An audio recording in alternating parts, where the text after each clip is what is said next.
sportþátturinn Mánudagskvöld með Gesti Einarsinni frá Hæli. Þú getur nálgast viðtöl þáttarins inn á Facebook undir sportþátturinn Mánudagskvöld.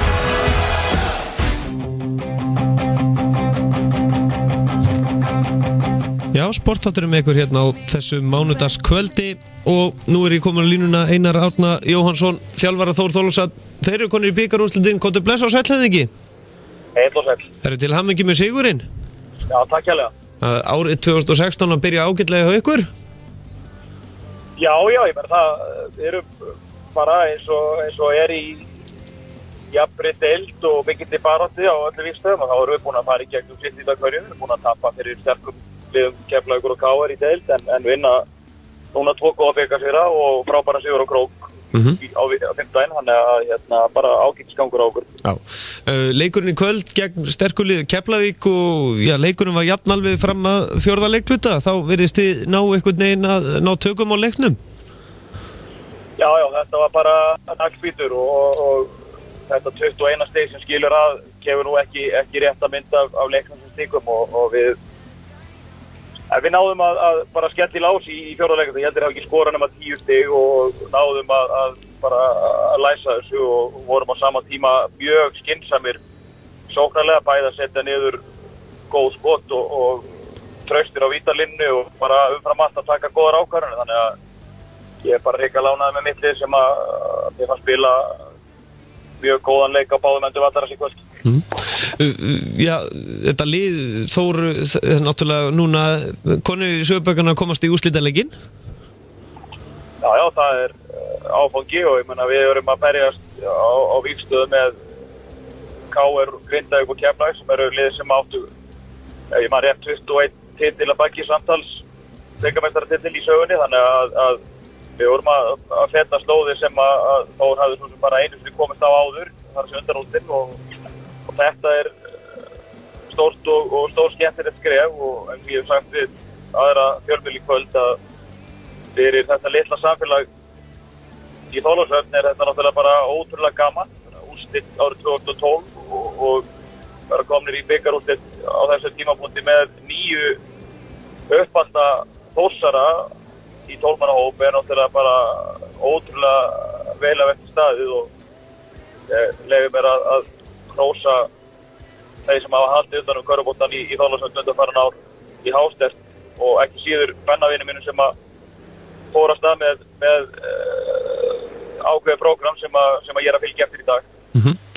Og þetta lið er náttúrulega skipað ungum og skemmtilegum uppeldum leikmönnum og ef þú horfir á aldurinn þeirra þá er hansi gaman að sjá hvað þeir virðast vera óstöðvandi stundum þeir eru með fullt sjálfstraust.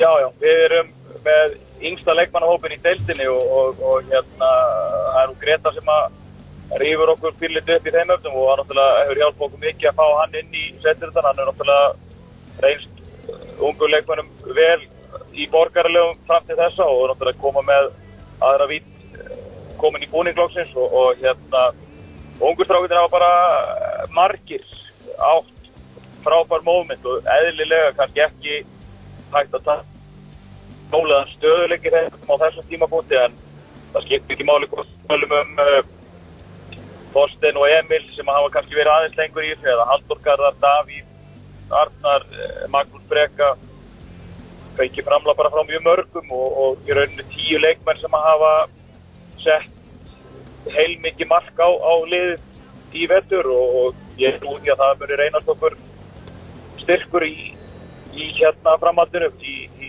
stórum verkefnum og að koma okkur eins og ofalega í töflu og hægt er og í úrslitakeppni að vera með þína breytt. Nákvæmlega. En svo er þið náttúrulega alltaf með svona eins og maður kallar það 7. mannin oft inn á vellinum þannig séð þessi græni dreki.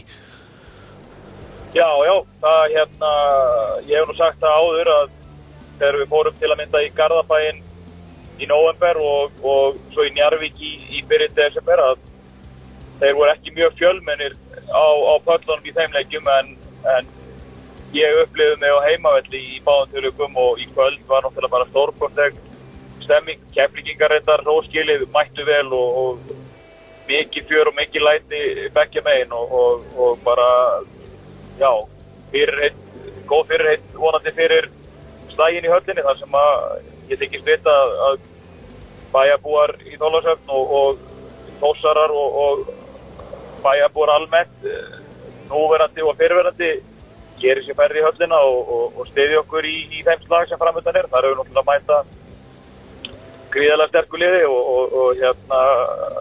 virkilega verðugt verkefni og við vitum sem við þurfum að eiga stórgóðan dag en það er sem maður sagði, miður möguleiki. Ég sé nú bara fyrir mér að það muni, flest allir á Suðurlandi reyna fjölmenn á þennan leik því að Sunnlendingar eiga nú ekkit alltaf liði í úrslitum í höllinni sjálfri. Nei, Hamarsmenn hafa farið ágað og og þetta er náttúrulega eins og segir, fyrsta skipti sem að það gerist hjá Þór og jú, að sjálfsögðu trúum að því að það verði góður fjöldi sem að standi með okkur í þeirri baráttu og ekki endilega bara á Suðurlandinu. Ég held að svona landsbyggðin geta alveg fundið til svona stuðnings með Þór í baráttunum við Reykjavík og Þórhöldi. KR-ingar eiga náttúrulega öfluga stuðningsmenn í gegnum tíðina og venjulega þegar úrslitaleikir eru þegar komið til úrslita þá er Vesturbærinn ansi stór. Já, það verður ekki frá þeim tekið og náttúrulega gríðarlega sigursælir í gegnum tíðina og feikilega vel manna lið og verður bara hörku challenge. Við erum búin að spila við á 2 í vetur og tapa reynda báðu leikjum 8 og 10 stigum en við bara förum bara og ég þykist vita það að Græni Drekinn og fleiri til gera allt sem í þeirra valdi stendur til þess að styðja okkur í þeirri baráttu. En þá aðeins að öðru, það er nú önnur barátta framundan hjá okkur á 50-daginn, það er Suðurlands slagurinn eins og menn kalla það í Dóminósdeildinni. Já, það bara gríðarlega mikilvæg leikur fyrir bæði lið og ekki leyndarmál að það var að fyrsta sem að ég sagði mínum menn klefanum í kvöld að við skildum standa klárir á því að menn mættu gleðjast í kvöld og jafnvel líka fram eftir mótni en á morgun er nýr dagur og þá þurfum við að gíra okkur upp í slagina móti FSU sem að verður játn í játn og vonandi fjölmennir Græni Drekinn og okkar fólk á þann stað líka því að það er bara þannig þessar deild eru hver 2 stig gríðarlega mikilvæg og við erum sem stendur í 5. sætinu og þurfum að ná í þessi 2 stig á 50-daginn til þess að viðhalda þeirri baráttu að geta allavega svona sett pressu á liðin í 3. og 4. sæti og við vitum að það verður erfiður leikur. FSU-lið frábært lið, frábært skotlið og ekkert ólíkir keflingur að þýleitur til að þeir eru minni og kvikari heldur en mörg önnur lið og það er alveg gefið að við þurfum að spila stórvel til þess að landa sér í það. Þetta FSU-lið hérna á Selfossi, það má segja að þeir eiga mikið inni í þessari deild. Það er bara, það vantar svolítið aðeins upp á hjá þeim bara.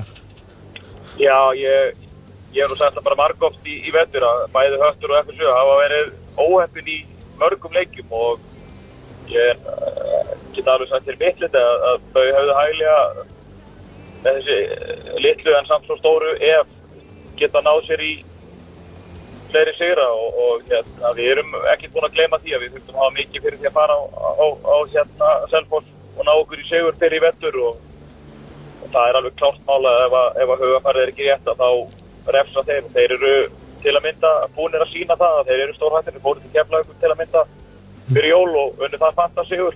Það var óhefni með meiðsli undanfarið þannig að bæði Ari og Chris verða að díla við ykkur meiðsli þannig að þeir eru bara stórhættilegur andstæðingur með frábæra skotmenn og Chris Woods verið feikið duglegur fyrir það í teiknum þannig að við þurfum að kjasta okkur saman eftir þetta síðasta stríð og mæta full force í þann stað. Það er alveg klárt. En það er allan að þannig að í febrúarmánuði þá væntanlega viltu sjá stúkuna alveg græna? Já, ég fer ekki tóna því það væri gott start í daginn að koma í Laugardalshöllina og og sjá græna stúku, það engin spurning og ég hef bara full á trú því ég held að það hljóti allir að vera farnir að vinna í kalendri þegar maður passa upp á að þessi laugardagur verði frátekinn í það að styðja Þórsliðið til skóraverka. Já, en aðeins hérna með hvernig þessi Dominos-deild að það ekki takt að fyrirfram segja hvernig úrslitin úr þessum leikjum fara því að það virðast öll lið geta unnið hvort annað. Algjörlega, bara galopið og hérna við erum búin að sjá fullt af úrslitum sem að flokkast undir þessi óvæntu úrslit og það getur tínt svo margt til. Ég meina Höftur vinnur Njarðvík óvænt í byrjun í janúar, eitthvað sem enginn átti von á. Við fórum á Krókinn á 50-daginn og unnum að mér skilst í fyrsta skipti allavega síðan Þórsliðið fór upp fyrir 6 árum síðan. Og áfram geti ég haldið það fullt af úrslitum sem við erum búin að líta dagsins og ég nokkuð vissum að þau eftir að verða fleiri þeirra líður á og það bara þannig að það keppni á öllu vígstöðum og það lið að berjast fyrir lífsins, það lið að berjast síðustu spottir í úrslitakeppni og það náttúrulega bara mikil barátta stöðubarátta sæti í topp 8 þannig að ég held að þessi deild sem er búin að vera stórskemmtileg í vetur bara eftir að halda áfram að vera rock'n'roll og úrslitakeppnin svo rúsinan í pilsvætarum sem náttúrulega til að mynda besta sjónvarp sem að í góðu Íslandi. Nákvæmlega. Einar Árni Jónsson, þakka kærlega fyrir að gefa okkur tíma og gangi þið sem allra bestu. Það náttúrulega bara skylda fyrir hvern einasta sunnlendinga að mæta núna næsta 50 daga að sjá derbíliðin mætast. Ekki spurning. Síðasti leikur var nú heldur betur mikil skemmtun. Þetta var alveg, barátt alveg fram í lokin. Bæði á gólfi og í stúkunni og verður vonandi aftur á 5. Já, nákvæmlega. Einar Árni, bestu þakkir og svo saminst við all liðin hérna og stuðningsmenn á öllu Suðurlandi í höllina. Ég stela það. Bestu þakkir. Takk sem leiðis. Já, þessi leikur á 50-daginn Þór FSU klukkan 6:45 í Þorlákshöfn. Það verður alvöru slagur. Síðast fór ég einmitt á þennan leik og það var ótrúleg stemning í yðu á báðum endum. En ef við förum aðeins í hvað framundan, það Hamar fær Val í heimsókn núna á föstudaginn klukkan 6:45 í fyrstil karla. Valur í 4. sæti deildarinnar með 16 stig en Hamar í 7. með 10 stig, þannig að þetta er mikilvægur leikur fyrir Hamarsmenn. Nú í Dominos-deild kvenna þá fær Hamar Val í heimsókn 6:45 núna á miðvikudaginn og en Hamar í 7. sæti með 2 stig en Valur í 5. sæti með 14 stig í Dominos-deild kvenna. Svo náttúrulega á 5. daginn þessi leikur hérna í Dominos-deild karla.